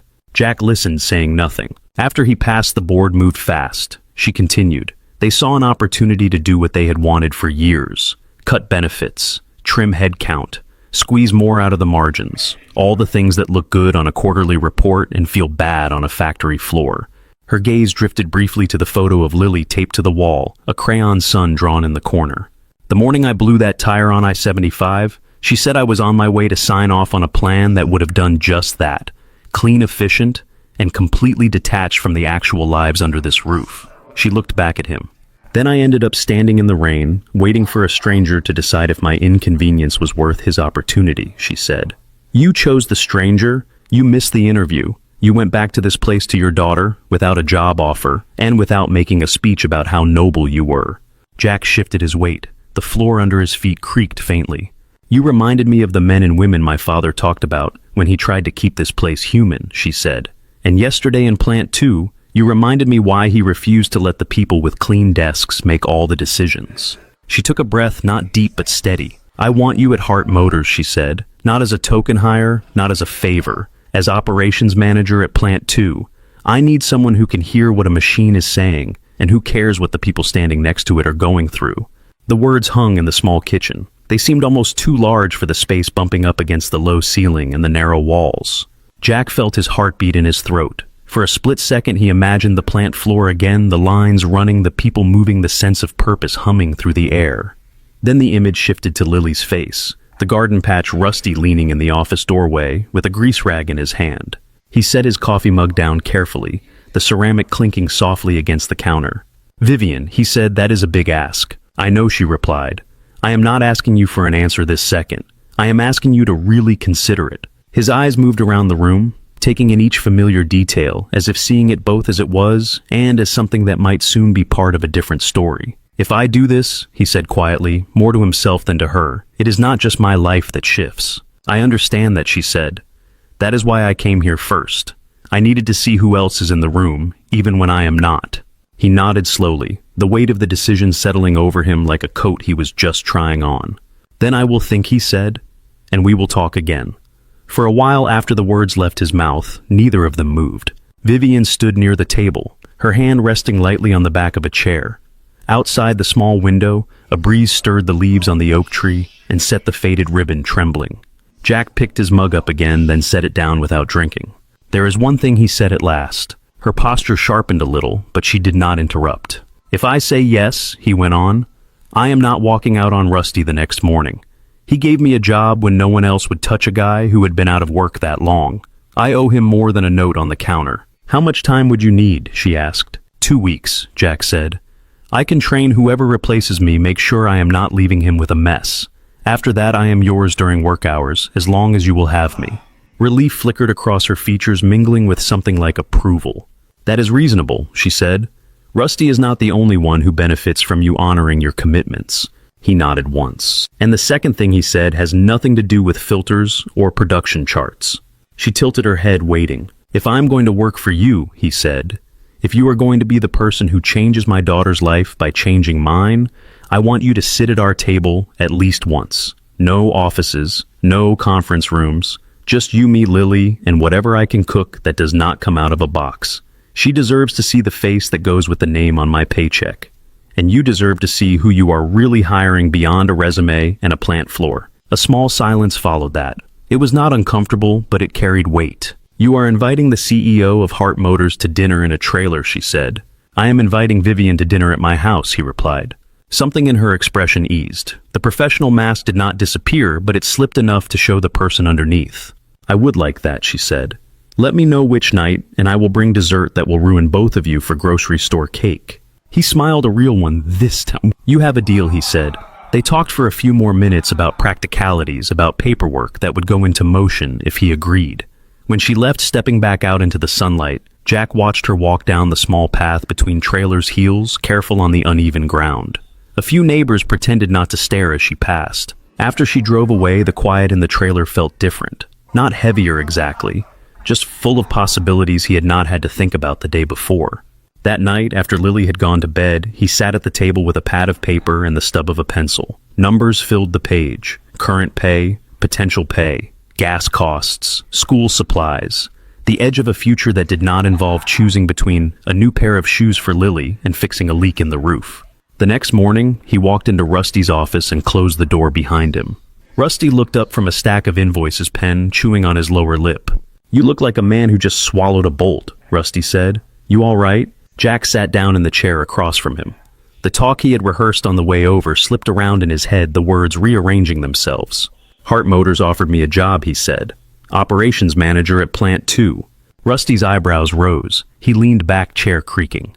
"That is not nothing," he said. "No," Jack said. "It is not." Rusty studied him for a moment. "You came in here to quit," he said, "but you are not doing a victory lap. That is a good sign." "I do not want to leave you hanging," Jack said. "You took me on when things were rough. I owe you more than just dropping a shirt on the hook and walking out." Rusty grunted, then tossed the pen on the desk. 2 weeks, Jack said. "I train whoever you hire. I write down everything I know that I have not had time to say out loud. I help set them up right." Rusty scratched his beard. "You think some kid you train for 14 days is going to replace you?" he asked. "No," Jack said. "I think they might be able to survive it if they listen." Rusty huffed. "You would be an idiot not to take that job," he said. "And I did not hire you because you are an idiot." Jack let out a breath he had not realized he was holding. "I still hate losing you," Rusty added. "But I would hate it more if you stayed here because you thought I could not manage a few mufflers on my own." He opened a drawer and rummaged inside, coming up with a small, battered object. He tossed it across the desk. Jack caught it automatically. It was an old wrench, the chrome finish worn and pitted. The brand name on the handle had been rubbed nearly smooth by years of use, but the weight of it was solid and familiar. "Found that my first year in this place," Rusty said. "Some guy left it behind. It has been in that drawer ever since. I figure you might actually put it to work." Jack turned the wrench over in his hands. It felt good there. "Thank you," he said quietly. "Do not get sentimental on me," Rusty said. "I am not dying. I am just gonna have to learn to yell at a different mechanic." The 2 weeks moved faster than he expected. Rusty hired a young tech from a few towns over, a guy named Marcus, who still smelled faintly of school, and carried his socket set in a brand new plastic case. Jack taught him how to listen to engines that sounded fine until they were not, how to feel for a vibration that did not match the revs, how to tell when a customer was more scared than angry. He wrote notes on a yellow pad, knots of wisdom that would not show up in any manual, things his father had told him, things he had learned the hard way. Marcus read them with careful attention, lips moving along with the words as if he were memorizing them. Each night Jack came home a little more tired and a little more sure. During that stretch, one evening fell open for dinner. Vivian pulled up in the same dark sedan this time, carrying a white box from a bakery in the city.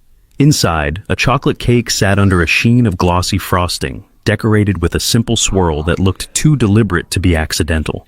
They ate at the small table, Lily asking questions about robots and assembly lines, about whether there were vending machines at Hart Motors and if the people there ever got bored.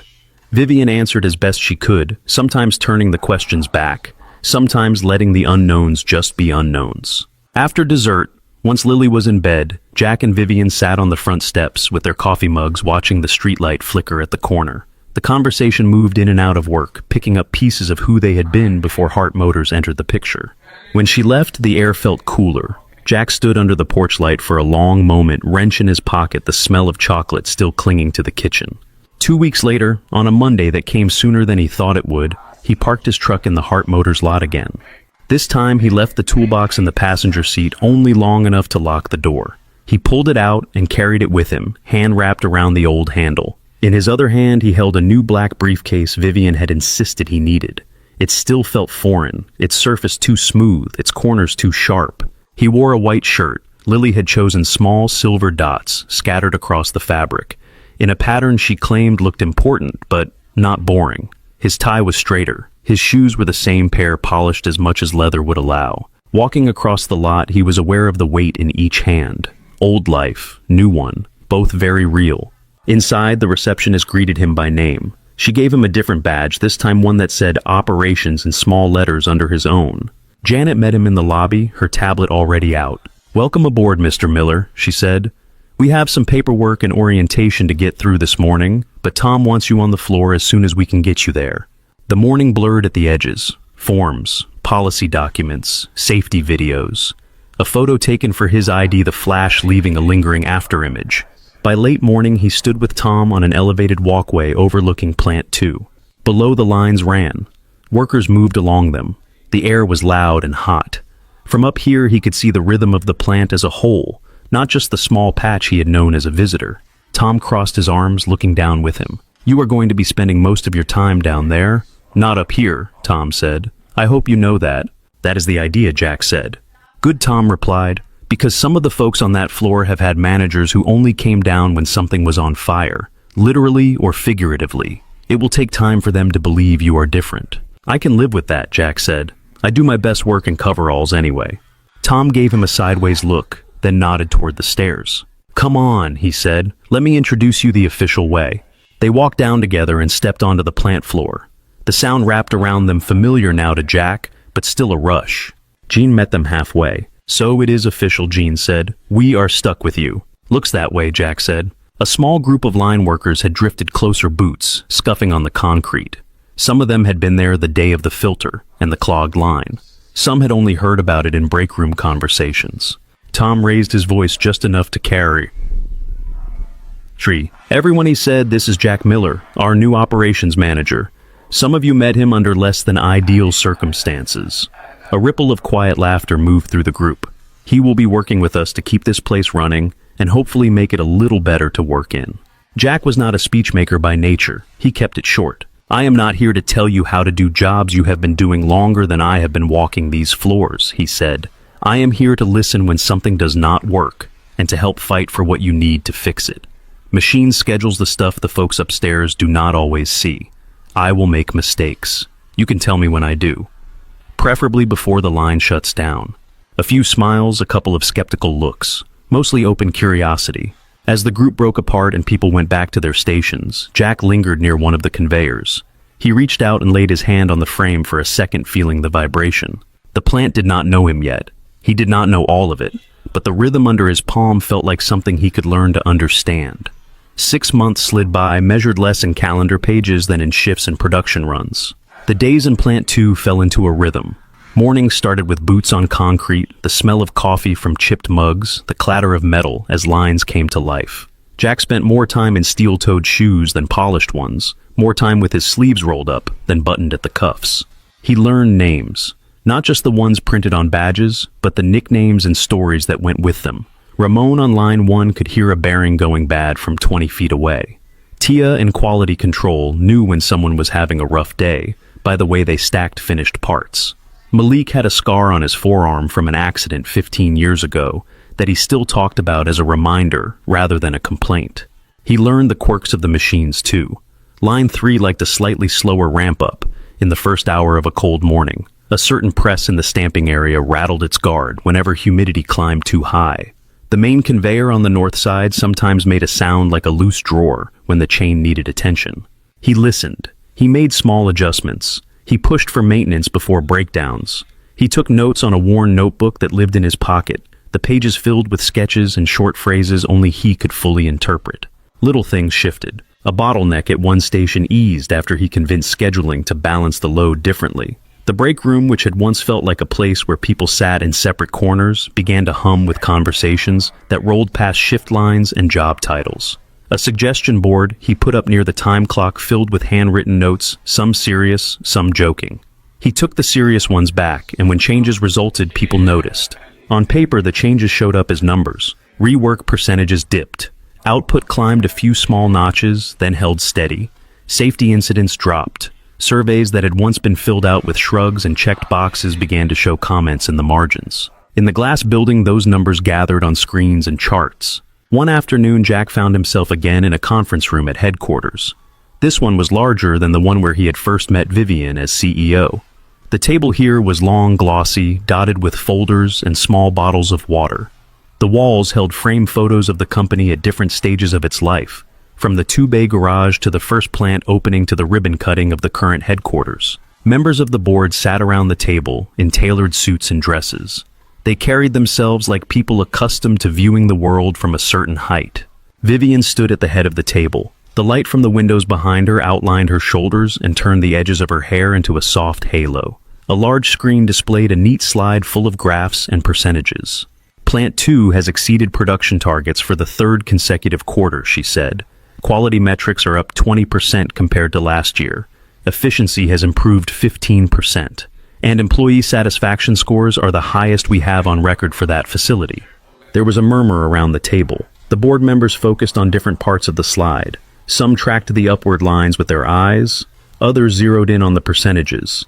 "This puts us in a strong position with the Kincaid contract," one of them said. He was an older man with silver hair and a watch that looked like it had never seen a scratch. Vivian clicked to the next slide. "Kincaid has agreed to a 5-year supply agreement at increased volume," she said. "They cited our consistency over the last 6 months and our responsiveness during the trial period as key factors in their decision." A woman in a dark green suit nodded. "That contract alone secures a significant portion of our projected revenue," she said. "It also gives us leverage in related markets." Another board member, younger with sharp glasses, tapped a pen against the table. "And you achieved this without the headcount reduction we discussed last year," he said. Vivian met his gaze. "We achieved this because we did not cut people who were already stretched thin," she said. "We invested in their input. We removed friction points. We allowed maintenance to correct underlying issues instead of patching symptoms." She did not say Jack's name. She did not need to. He sat a little further down the table, not at the head, but not at the far end either. From his seat he could see both the slides and the reflections of the room in the glass wall. He watched the back and forth, the questions about projected margins and risk exposure. Vivian answered each one with specifics, her tone respectful but firm. The board members listened. Some nodded. One or two pursed their lips, more cautious, less easily swayed. In the end, the numbers spoke in a language everyone in the room understood. When the meeting adjourned, chairs scraped lightly on the floor. People gathered their papers and devices, offering polite congratulations, some genuine, some obligatory. A few of them stopped near Jack as they made their way out. "Good work at Plant 2, one said. "We have heard your name more often lately," another added. He thanked them, keeping his responses brief. The room still felt foreign in certain ways. The suit he wore fit better than his old shirts, but the collar still reminded him of a leash if he tugged at it too much. After most of the board had filtered out, the room quieted. Daylight slanted in a little lower through the windows, throwing longer shadows across the table. Vivian walked over to where Jack stood. "You handled that well," she said. "I sat and tried not to knock over a water bottle," he said. "You handled it well." She shook her head slightly. They needed to see the results, she said, but the results came from work you and your people did. Do not undersell that. "I did not turn a wrench on any of those lines this month," he said. "You made sure the right wrenches turned at the right time," she replied. "You listened when someone said a machine sounded wrong instead of waiting for it to break." He did not argue. There was truth in what she said, even if his instinct was still to deflect. "Are you heading straight home after this?" she asked. "That is the plan," he said. "Lily has a science quiz tomorrow. She will want to quiz me before she takes it." "Good," Vivian said. She picked up a small folder from the table and tucked it under her arm. "Do you have room for cake?" she asked. He frowned, caught off guard. "Cake," he said. "You will see," she said. In the end, he did not see it until she stepped onto the trailer's front step that evening. The sun was sliding down, turning the sky a soft orange, and the edges of the trailers amber. The air held a trace of the day's heat, but the promise of cooler night crept in around it. Vivian stood there in dark jeans and a simple blouse, a canvas jacket over one arm. In her hands she balanced a white bakery box, the kind that tied closed with thin twine. Lily was the one who opened the door. Her eyes widened. "Is that for us?" she asked, gaze fixed on the box. "If your dad agrees to share," Vivian said. "He does," Lily said without looking back. "Come in." Jack at the sink rinsing a pan turned when he heard Vivian's voice. He dried his hands on a dish towel. "You did not have to do that," he said, nodding at the box. "Kincaid signed today," she said. "Plant 2 is a big part of why."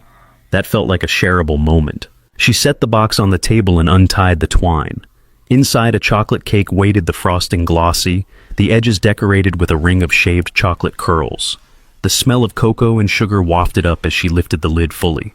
Lily leaned in, inhaling. "This is not from the grocery store," she declared. "No," Vivian said. "This is from a place where they charge you extra for using real cream and then apologize for it." They ate dinner first, something simple that Jack had thrown together. The cake sat in the middle of the table, like a small patient celebration. When he finally cut into it, the knife slid through with almost no resistance. The slices towered on the plate's layers of dark cake and lighter filling. Lily took one bite and let out a small, involuntary sound of appreciation. "This is what rich tastes like," she said. Jack chuckled. "Do not get used to it," he said. "Most of the time we are going to be rich in frozen pizza." Lily swallowed and turned to Vivian. "Do you miss it?" she asked. "Miss what?" Vivian said. "Being rich," Lily said. Before you started coming to places like this and listening to people talk about filters. Jack opened his mouth to intervene, then closed it. He watched Vivian instead. Her fork rested lightly on the plate. She looked around the small kitchen, the worn table, the collection of different chairs, the drawings on the walls, the smudge of flour on the counter from where Lily had helped with dinner. For a long time, Vivian said slowly, I thought rich meant having more money than I could ever spend. It meant never worrying about bills or repairs or medical things. It meant walking into any store and not looking at price tags. She took a small bite of cake chewed swallowed. I had all of that, she continued. But most nights I ate alone standing over a sink or at a desk. People laughed at my jokes because they thought they were supposed to. If something went wrong, no one told me the truth, until it was large enough to threaten them too.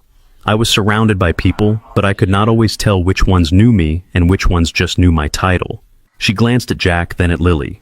Lately, she said, I have been in rooms where the chairs do not match, and the coffee is too strong or too weak, and people still tell me when I am wrong. I eat cake that tastes better because I am not the only one holding a fork. I still have money, that has not changed. But this feels closer to rich than anything I had before.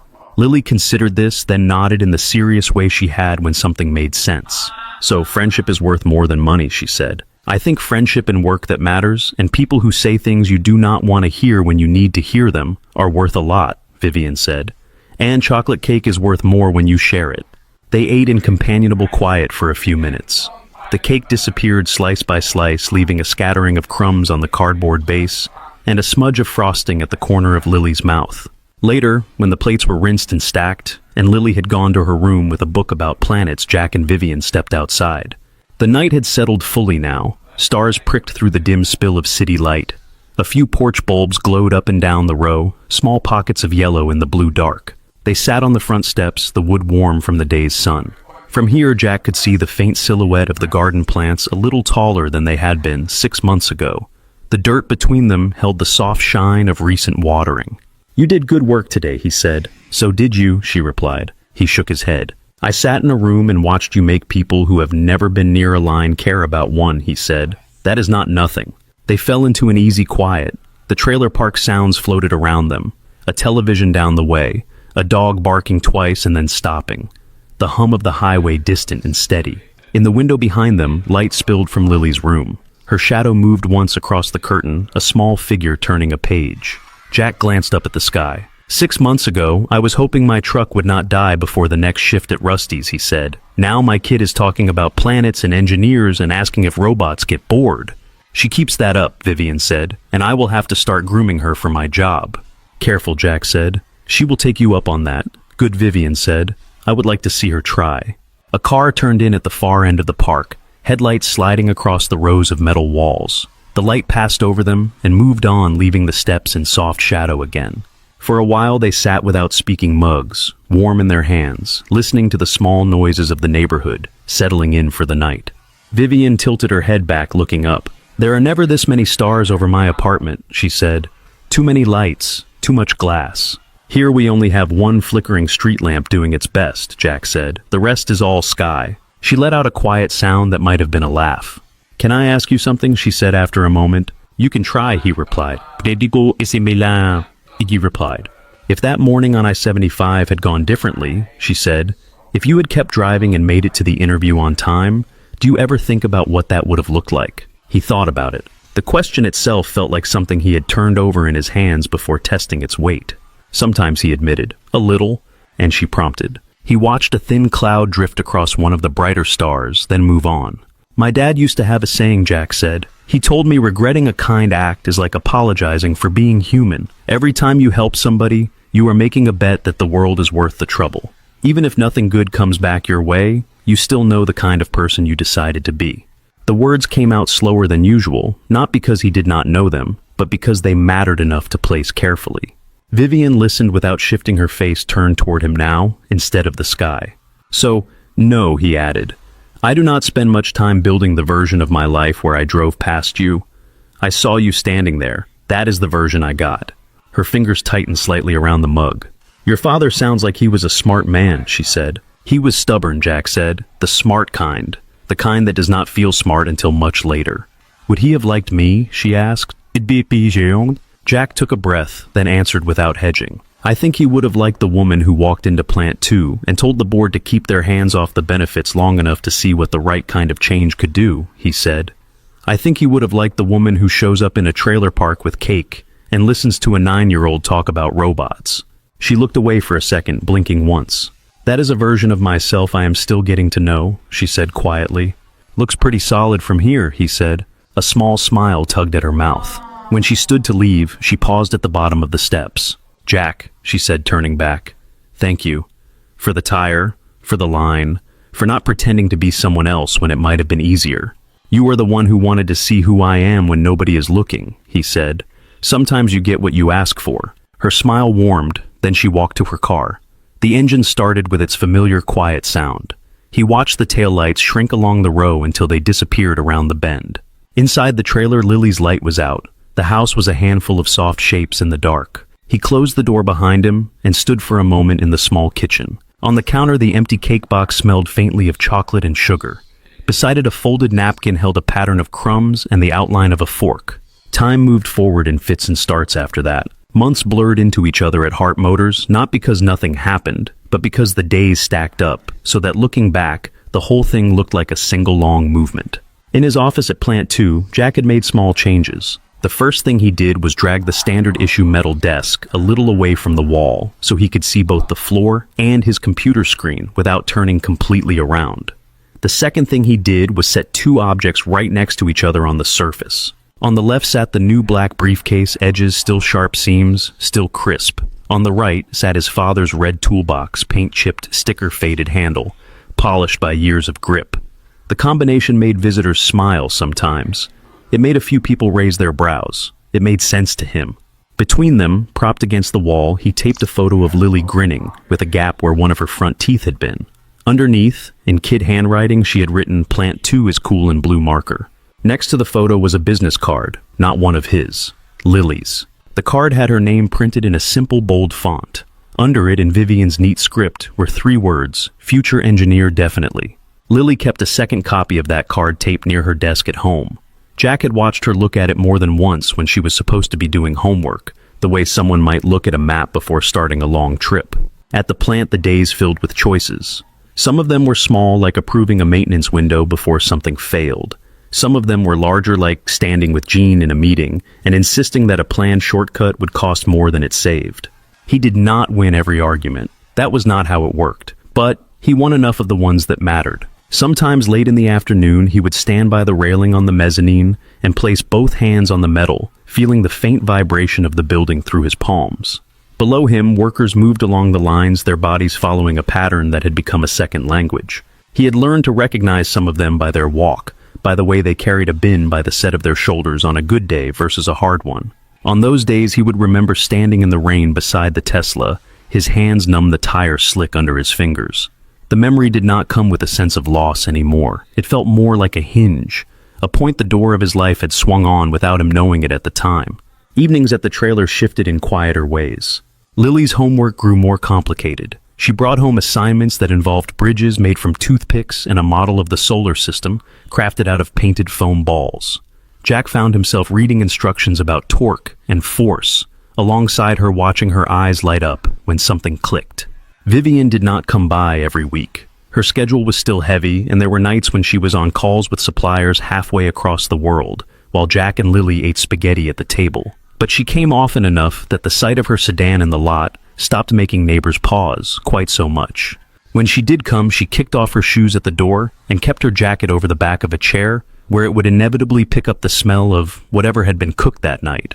She listened to Lily explain her latest project with the same focus she had in board meetings. She sometimes came from the plant, a faint smudge of something on her sleeve, giving away that she had been on the floor. One cool night in early autumn, the 3 of them stood in the small yard beside the garden patch. Lily had a cardboard tube she had turned into a pretend telescope. She aimed it at the sky and narrated her discoveries in a serious voice. "Jupiter lives over our trailer now," she declared. "The big star near the oak tree is definitely Mars." Jack sat on an overturned crate, hands loosely clasped between his knees. Vivian stood nearby, her hands in the pockets of a sweater instead of a blazer. The air smelled like damp earth and the faint dry scent of leaves that would soon turn. "Do you ever miss the tow truck?" Vivian asked quietly. I miss the guy who drove it, Jack said. But he got an upgrade. The truck would not fit in the employee lot anyway. She smiled. And this, she said, nodding toward the plant in the distance, its roof barely visible beyond the trees, feels all right. Most days, he said, it feels like a place where what I know actually does something for, more than just the person who walks through the door with a broken belt. Lily lowered her cardboard telescope. Dad, she said, do you think I could build better robots than the ones at your work? I think you are going to make them nervous, he said. She grinned and went back to her sky survey. As the evening deepened, the plant lights far away began to glow more distinctly, a cluster of white against the dark. Closer, the trailers lit up one by one small rectangles of yellow at windows and open doors. Jack watched Vivian study the scene. What are you thinking, he asked. That this is what my father wanted Hart Motors to be, she said. Not just the big building with the logo, but all the little lights it keeps on in places like this. He did not answer, but the way his jaw relaxed said enough. Later that night, after Vivian had driven home, and Lily had finally fallen asleep with a wrench-shaped pencil in her hand, Jack sat alone at the table. The house was quiet. The only sound was the low buzz of the refrigerator and the far-off hum of the highway. He reached into his pocket and pulled out his hands, turning them over under the light. There were scars along the knuckles, fine lines from sharp edges and slipped grips. Fresh calluses had formed in places the softer office work had not reached. A faint stain of oil still clung near the base of one thumb, caught in the pattern of his skin. He flexed his fingers once, then let them rest on the table. In the morning, those same hands would pick up a coffee mug, adjust a tie, snap a briefcase closed, lift a toolbox, and if Lily had her way, help glue foam planets to a string. The sky outside the window held a thin slice of moon and a scattering of stars. The light inside reached only so far, but it reached enough. Jack sat there a little longer, then turned off the switch and walked down the short hall toward his room, leaving the small house in the quiet company of its own heartbeat. Thank you so much for listening to today's story. If this story resonated with you or made you reflect, I'd love to hear your thoughts, so feel free to share them in the comments below. And don't forget to like, subscribe, and hit the notification bell so you won't miss the next story.